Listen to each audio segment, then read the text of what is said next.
বিসমিল্লাহির রহমানির রহিম।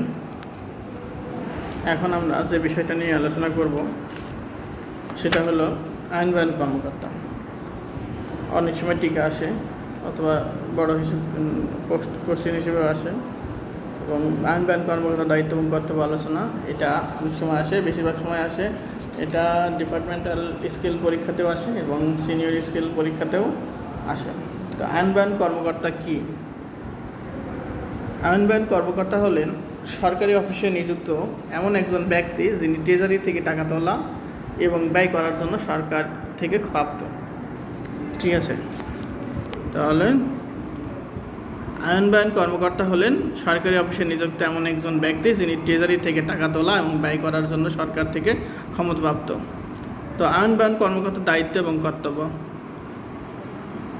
বেশ কয়টা দায়িত্ব আছে, ছয় ক্যাটাগরির দায়িত্বকে ভাগ করা হয়েছে। তার মধ্যে প্রথমত সরকারি অর্থপ্রাপ্তি। সরকারি অর্থ যেভাবে টাকা কীভাবে তুলবে এটাই অর্থপ্রাপ্তি।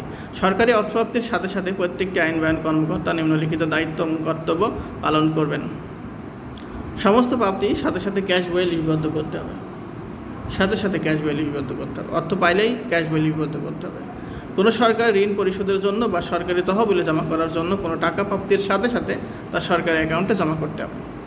তাহলে এখানে দুইটা কাজ করছে মূলত, যে সমস্ত প্রাপ্তির সাথে সাথে কেন ক্যাশ বইয়ে লিপিবদ্ধ করা আর এবং সরাসরি অ্যাকাউন্টে জমা করা, দুইটা কাজ।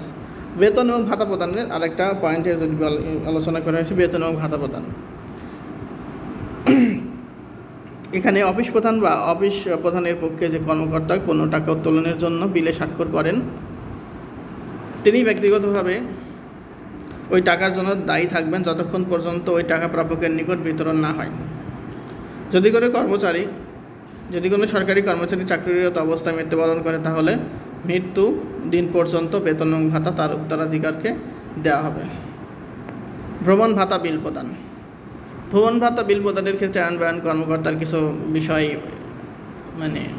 দেখতে হবে, চেক করতে হবে। সেগুলো হলো ভ্রমণ ভাতা বিল প্রত্যায়ন অথবা অনুমোদনের পূর্বে আইনবান কর্মকর্তা পরীক্ষা করে দেখবেন বিলটি নির্ধারিতভাবে প্রস্তুত করা হয়েছে কিনা এবং ভ্রমণটি সংক্ষিপ্ত পথ এবং ব্যয় হচ্ছে সবচেয়ে কম ব্যয় এবং সবচেয়ে কম সময়ে করা হয়েছে কিনা। বদলিজনিত ভ্রমণ ভাতা বিলের ক্ষেত্রে পরীক্ষা করে দেখতে হবে যে পরিবারের সদস্য সংখ্যা সঠিকভাবে এবং বাস্তবায়নভাবে দেখানো হয়েছে কিনা।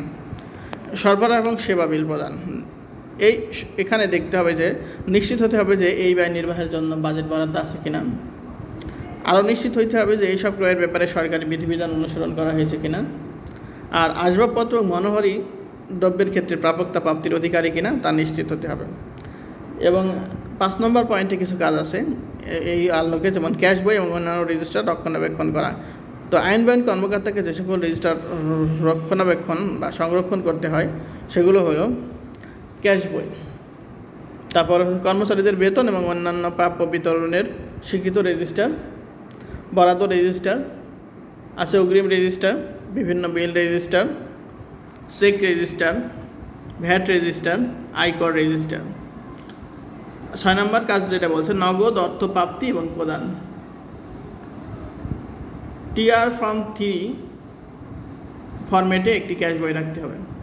সকল প্রকার আর্থিক লেনদেনের পর তা ক্যাশ বইয়ে লিপিবদ্ধ করতে হবে এবং লিপিবদ্ধগত সকল বিষয় অফিস প্রধান কর্তৃক সত্যায়িত করতে